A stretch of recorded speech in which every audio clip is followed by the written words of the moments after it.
on vous voit juste comme un opportuniste. Eh ouais. Pour beaucoup, un opportuniste, c'est un salaud, capable de tout du moment que ça sert ses petits intérêts. Tiens, on est entre nous là. On va se faire un petit sondage. Qui pense qu'un opportuniste est un profiteur? Ok. Ou quelqu'un qui se fout pas mal de savoir s'il est dans les règles ou pas? Ok, merci. Non, plus sérieusement. Le Larousse définit l'opportunisme comme une attitude consistant à régler sa conduite selon les circonstances du moment, que l'on cherche toujours à utiliser au mieux de ses intérêts. Il y a quoi de mal ici? C'est juste savoir saisir ses opportunités. Octobre 2014. Je viens d'être embauché dans une grande entreprise de médias et c'est un sacré soulagement parce que ça fait 3 mois que j'ai plus du tout de revenus. J'ai fermé ma boîte juste avant l'été et qui dit pas de pognon dit pas de vacances. Alors avec mon épouse Véro, on fait un truc un peu débile. On visite des grandes maisons à vendre. Des maisons plus grandes que ce qu'on a, évidemment. C'est toujours comme ça. Et ça fait 3 semaines que j'ai embauché dans mon nouveau taf. Je reçois une alerte du Bon Coin concernant justement une grande maison à vendre. Pas trop cher, mais alors, il y a tout à refaire à l'intérieur. Mon flair, la bonne affaire. Véro, elle n'y croit pas plus que ça. Le truc, c'est que je suis en période d'essai, donc non solvable. Aucune banque nous prêtera le moindre euro. Et pourtant, on va la visiter. Arrive à ce qui devait arriver, la maison nous plaît, on n'est pas tout seul sur le coup. Et la seule manière de passer devant tout le monde, c'est de renoncer à la condition suspensive d'obtention de prêt, comme on dit dans le jargon de Stéphane Plaza. Vous connaissez Stéphane? Ouais. Ça veut dire quoi? Eh bien, ça veut dire qu'on ne peut plus se rétracter sans payer une amende, en quelque sorte. Ça veut donc dire que si je ne suis pas confirmé, on ne peut pas avoir de crédit. Si on ne peut pas avoir de crédit, on ne peut pas acheter la maison. Et si on ne peut pas acheter la maison, on a une pénalité de 10% du prix de vente. 47 000 €. Ça ferait quand même cher la visite. Hein. Alors le truc, c'est que on ne peut pas devenir un opportuniste si on n'est pas ouvert aux autres, aux différences, si on n'est pas attentif aux situations, aux événements qui se déroulent sous nos yeux. Les yeux sont bien gros. Hein. Il faut vraiment être attentif à ça. En 2010, je suis commercial à la régie publicitaire d'RTL. Et il y a un gars, un prospect, qui nous énerve tous à la régie parce qu'il communique partout. Partout, mais vraiment partout. Europe 1, RMC, Énergie, Nostalgie, Chérie FM. En gros, partout, sauf chez nous, putain. C'est René Cos-Viager. Et le patron de l'époque, c'est Alain Lemouzy. Et c'est le genre de type que personne ne peut encadrer. Un patron un poil misogyne, sûr de lui, à qui il faut tout accorder et qui veut tout payer pas cher. Vous voyez le genre du mec? Ouais, ça ne m'étonne pas. Beaucoup de mes collègues se sont d'ailleurs cassés les dents sur le type. Mais moi, je reconnais que ça m'amuse. Le challenge m'amuse. Je suis un peu comme Churchill, Mark Twain ou encore Marcel Pagnol. On ne sait pas bien qui est le père de la citation, mais que vous devez connaître. Hein, c'est « Tout le monde savait que c'était impossible, et puis un jour, quelqu'un qui ne le savait pas est arrivé et il l'a fait. » Et bien, ce quelqu'un, c'est moi. Ouais, c'est ma petite séquence, je me la raconte. C'est vrai. Mais demain, j'espère que ce sera vous. Donc j'ai pris mon premier rendez-vous avec notre fameux Alain Lemouzy, il me fait patienter 20 minutes. Je suis à peine rentré dans son bureau quand il me reçoit, à peine dit bonjour, je ne suis même pas encore assis, que le mec me dit « Je veux tout payer à moins 95%. » Il a cru quoi? Que c'était les soldes sur RTL? Alors, pour info, une négo normale en radio tourne autour de moins 70%. Sauf qu'Alain Lemouzy, il est hors norme, il veut payer moins 95%. Ben, je lui réponds que ce n'est pas envisageable. Et là, vous savez ce qu'il me dit? Sans se démonter. Hein. Il me dit, bah, maintenant que j'ai eu un non, comment je fais pour avoir un oui? Vous avez dû en rencontrer des gens comme ça, des clients, peut-être même des collègues, qui ne doutent de rien, qui veulent le beurre, l'argent du beurre et le cul de la crémière, qui veulent vous imposer leur vision des choses, leur process, alors que vous savez qu'en les suivant, vous allez tout droit dans le mur. Ces moments où vous avez l'impression que vous n'avez pas le choix, en fait, qu'on vous impose à faire quelque chose que vous ne voulez pas faire. J'en connais beaucoup qui, dans cette situation, se braquent, pensent même qu'on leur manque de respect. Et ça finit toujours pareil. Ça finit par exploser. Moi, je reste très attentif à ce que Alain Lemouzy me dit, à ce qu'il veut. Je cherche ses points faibles et ses points forts. Et je comprends surtout que c'est un jeu, mais que son petit kiff à lui, c'est de faire craquer son adversaire dans son bureau, sur son terrain de jeu, à domicile. Mais pas de problème. Moi aussi, je suis joueur. Alors, on va jouer. Ça prendra le temps que ça prendra. Mais je sais qu'à la fin du match, c'est moi qui vais gagner. Si. Attention, hein. Moi, mon challenge, c'est pas juste qu'ils mettent du pognon sur RTL. Non. Moi, ce que je veux, c'est qu'ils déshabillent mes concurrents pour m'habiller moi. Et attention, je veux pas d'un vulgaire jogging basket des années 80. Ah non, j'ai un peu plus de classe que ça. Non, moi, je veux un beau costume sur mesure avec des Richelieu Berluti aux pieds. Eh ouais. Alors pour ça, qu'est-ce que je vais faire? Je vais jouer des rôles différents selon les situations, selon mes besoins. Je vais chercher ses points forts et ses points faibles. Je vais essayer toujours de rester à son écoute. Je vais finalement chercher à le séduire.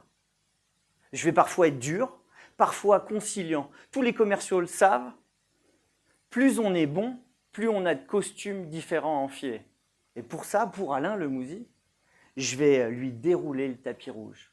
Je vais lui organiser un déjeuner de prestige avec mon directeur général de l'époque.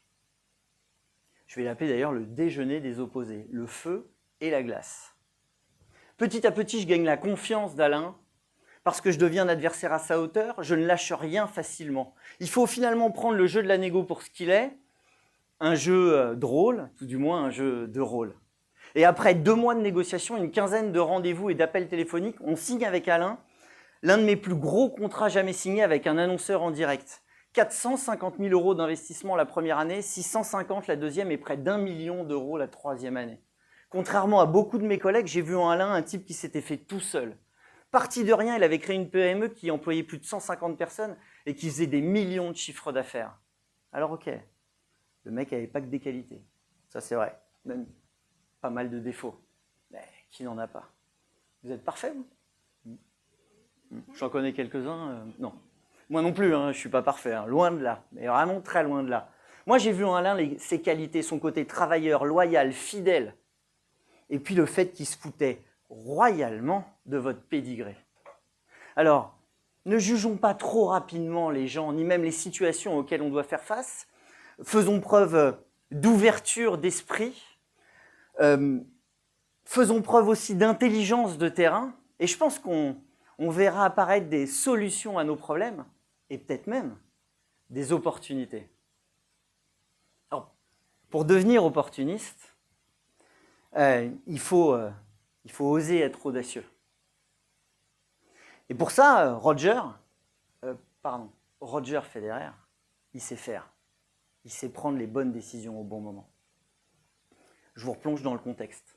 On est en 2009. Nadal, qui vient de battre les 3 dernières années Roger Federer en finale de Roland-Garros, vient de se faire éliminer par une sorte de bûcheron suédois nommé Robin Söderling. Immédiatement, tous les regards se tournent vers Federer. Immédiatement, tout le monde pense que c'est l'année de Roger. Roland-Garros ne peut pas lui échapper, c'est une évidence. Immédiatement, Roger prend une pression de dingue sur les épaules. Il faut reconnaître que ça ne doit pas être simple de rester cool, zen, quand tout autour de vous, c'est l'excitation. Il stresse de perdre, de rater l'occasion. Oh putain. Excuse-moi. Ouais, bah, je comprends, c'est Roger. Ah, c'est vraiment Roger. Hein. On peut pas... Ouais, Roger. Ouais. Ouais, excuse-moi, je suis en pleine conférence. Je te rappelle? Ok. Je t'embrasse. Allez, bisous. Bisous, mon biquet. Ciao.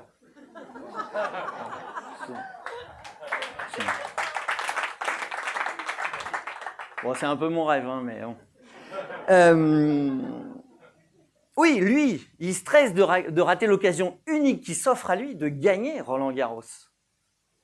On la connaît tous, cette pression. La pression qu'on se met ou qu'on vous met sur les épaules. Quand par exemple, vous voulez signer ou vous devez signer un gros contrat, que vous voulez mettre en place un nouveau projet, que vous voulez juste rendre un travail dans un délai restreint. Ces moments où on a l'impression qu'on n'a pas le droit à l'erreur. Et pourtant, il faut savoir la gérer, cette pression. Mais comment on la gère? Eh bien, Roger, en 8e de finale contre Tomias à Roland-Garros, alors que tout le monde pense qu'il va dérouler, il est mené 2-7-0. Et ce qui n'arrange rien, c'est que dans le 3e et dernier set, As mène 4-3, balle de break. Voilà, j'en vois peut-être que balle de break, c'est peut-être pas très clair. Je vous le fais très rapidement. Quand on est au service, au tennis, on considère qu'on a l'avantage et qu'on doit faire son jeu de service. Si votre adversaire réussit à vous piquer votre service, il fait le break. Ok? Plus clair? Dans votre boulot, pareil. Imaginez, vous êtes à l'origine d'un travail, d'un projet, peu importe. Vous avez fait tout le travail de l'ombre, vous avez bossé comme un dingue. Et au moment de le présenter, parce que vous n'osez pas vous imposer, un collègue à vous va endosser le rôle et tous les avantages qui vont avec. Il fait le break. Je vois que ça parle à certains. Et bien là, Roger, quand il doit sauver cette balle de break, c'est un peu comme s'il devait sauver une balle de match. S'il la perd, Tomias gagne le match. Parfois, on prend le projet, le match vraiment par le mauvais bout. Et il faut décider d'une action forte, il faut vraiment réagir. Roger Federer au service. Service bombé sur le revers de l'adversaire. En une fraction de seconde, Roger décide de faire un décalage coup droit, d'utiliser son point fort, non pas pour faire une petite amortie ou un rond et attendre paisiblement la faute de l'adversaire. Non, non. Décalage coup droit pour mettre une prune. Paf! Ligne extérieure, balle bonne. 40A, égalité. Il vient de sauver ce qu'on peut considérer comme une balle de match. Il dira d'ailleurs par la suite en interview que c'est le premier bon coup qu'il fait de la partie. C'est le coup qui va le libérer. À la suite de ce coup-là, Tomias ne marquera plus que 2 pauvres jeux sur les 17 jeux suivants. Sur les 275 points qui ont été joués au cours de cette partie, un seul et unique coup va changer le cours des choses. Alors ce que je voudrais que vous reteniez, mesdames et messieurs, vraiment, c'est que la prochaine fois que vous vous sentirez sous pression, acculé, que vous aurez du mal à prendre une décision, repensez à Roger et à ce putain de coup droit. Parce que Roger a osé être audacieux, parce qu'il a joué avec les lignes, il a réussi à franchir l'obstacle As et à gagner son Roland-Garros à lui. Et vous? Quel est votre Roland à vous? Personnellement, contrairement à ce que beaucoup de gens pensent, je considère qu'un opportuniste efficace, c'est quelqu'un qui est exigeant, qui vise l'excellence. Et c'est certainement pas une feignasse. Je considère même qu'un bon opportuniste, c'est quelqu'un qui n'abandonne pas à la première difficulté rencontrée. Et c'est là que ça part un petit peu en sucette. Parce que d'après l'Institut de sondage Gallup, seulement 7% des employés français se sentent engagés dans leur travail. On est 3e pays européen. Bouh! En partant de la fin. On est à la 36e position du classement sur 38. Vraiment pas de quoi se réjouir. Hein.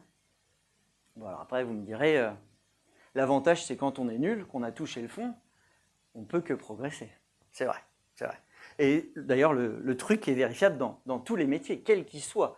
On a tous la capacité à bien faire notre travail, à ne pas se contenter du minimum syndical, à être exigeant. C'est un choix, un engagement, je dirais même plus une volonté. Ça demande plus de travail. Ok, mais vous verrez, les retours seront bien meilleurs et au final, tout le monde est gagnant. Vraiment. On a tous, à notre niveau, la capacité à améliorer notre société de l'à peu près, à lutter contre les expressions du style « cher à ma fille »,« oh, c'est pas grave », ou encore « bon, c'est pareil. Ou, bon, ça c'est la mienne, c'est pas mal. On peut tous faire en sorte d'améliorer ça. Soyons exigeants, traçons notre chemin avec excellence et surtout, n'ayons pas peur d'être évalués. On se fixe un objectif et on essaie de l'atteindre. Maintenant qu'on se connaît un petit peu, je voudrais vous confier un secret. Peut-être que certains l'auront déjà un peu perçu, mais je suis un dingue de tennis, complètement. Je vois ma vie comme un cours de tennis. Les lignes, c'est les règles à respecter. Le filet, c'est les obstacles à franchir. La foule, c'est la pression qu'on se met sur les épaules. L'enjeu, l'objectif, c'est forcément de gagner la coupe. Personne ne veut être le champion du monde des beaux coups. Tout le monde s'en fout. La raquette, c'est mon outil de travail. Et la balle, c'est l'opportunité. L'opportunité à saisir. Un peu comme dans la vie d'ailleurs. Soit vous la saisissez, vous la provoquez, vous la jouez à fond. Soit vous défendez, vous subissez, vous contrez. Et dans le meilleur des cas, vous êtes en réaction. Vous savez ce qui fait la différence entre deux adversaires de même niveau au tennis? C'est l'intention. C'est la manière dont vous décidez de jouer votre point. Est-ce que vous êtes à 30%, 50%, 80%, 100% de vos possibilités? À 100% de vos possibilités, vous êtes sûr de faire le point. Mais moins votre intention est claire et précise, et plus vous risquez de voir votre adversaire faire mieux que vous. Si quand vous tapez la balle, vous vous mettez à douter, vous hésitez sur la zone à viser, vous pensez que vous allez rater, c'est mort. Votre adversaire à coup sûr va s'engouffrer dans la brèche. Alors bien sûr, jouer tous les coups à 100%, c'est pas jouable. Comme d'ailleurs être tous les jours au top au boulot. Compliqué. Alors après, juste un petit truc, je vous conseille de ne pas descendre sous la barre des 50% parce que sinon ça finit par se voir. Je dis ça, je dis rien, faites comme vous voulez. Non mais jouer 100% de coups gagnants, c'est pas faisable, c'est clair. Mais choisissez vos coups et jouez-les à fond. Vous savez qu'au tennis, c'est l'un des rares sports où on peut gagner plus de points que son adversaire et perdre le match. Si. C'est ce qui est arrivé à Roger Federer, mon idole. Contre Djokovic, en finale de Wimbledon en 2019, Federer marque 218 points contre 204, 14 points d'écart, 3 jeux et demi de différence. Et putain, il va perdre cette finale, son 21e titre du Grand Chelem. Alors, dans votre vie, choisissez vos batailles. Mais faites-le à fond. Choisissez vos batailles et faites-le à fond. Ne gagnez pas les mauvais points, gagnez les points qui font la différence.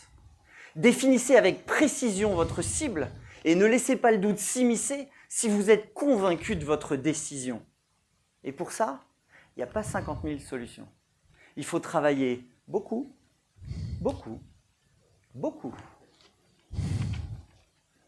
Roger Federer, il s'entraînait tous les jours à taper des coups droits, des revers, des services et des volées. Et pourtant, je pense qu'il savait à peu près jouer au tennis. Je vous rappelle que dans mon exemple, la balle, c'est l'opportunité. Au départ, quand vous allez essayer de saisir cette opportunité, peut-être qu'elle ne sera pas très visible. Peut-être que vous aurez du mal. Elle fera cette taille-là. Et puis, petit à petit, à force d'éveiller votre cerveau à l'opportunité, à force de travail, elle fera cette taille-là. Et puis, quand vous deviendrez un pro de l'opportunité, quand vous serez le Roger Federer de l'opportunité, elle prendra cette taille-là. Puis, si j'y arrive.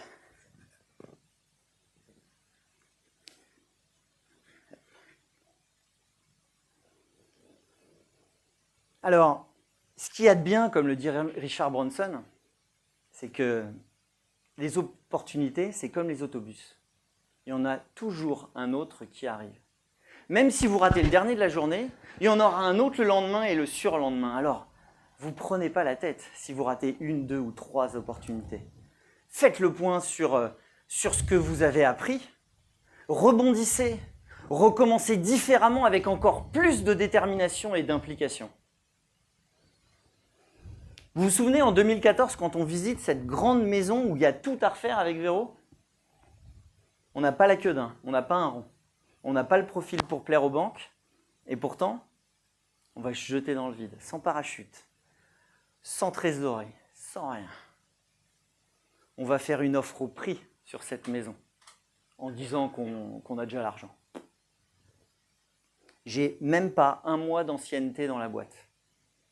Par contre, je me fais confiance. Je sais que je suis performant dans ce que je fais. Je l'ai déjà prouvé.